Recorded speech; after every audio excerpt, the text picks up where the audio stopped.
ब्रह्ममुरारिसुरार्चितलिङ्गं निर्मलभासितशोभितलिङ्गं जन्मजदुःखविनाशकलिङ्गं तत्प्रणमामि सदा शिवलिङ्गम् देवमुनिप्रवरार्चितलिङ्गं कामदहं करुणाकरलिङ्गं रावणदर्पविनाशनलिङ्गं तत्प्रणमामि सदा शिवलिङ्गम् सर्वसुगन्धसुलेपितलिङ्गं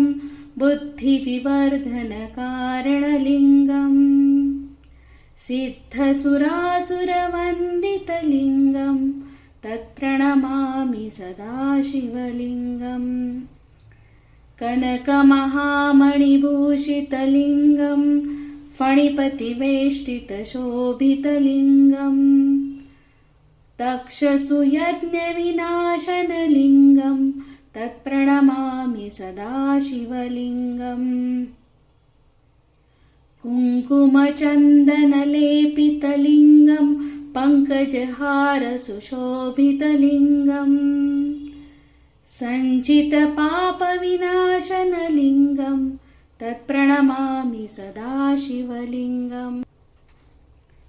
देवगणार्जितसेवितलिङ्गं भावैर्भक्तिभिरेव च लिङ्गम् दिनकरकोटिप्रभाकरलिङ्गं तत्प्रणमामि सदा शिवलिङ्गम् अष्टवलोपरिवेष्टितलिङ्गं सर्वसमुद्रवकारणलिङ्गम्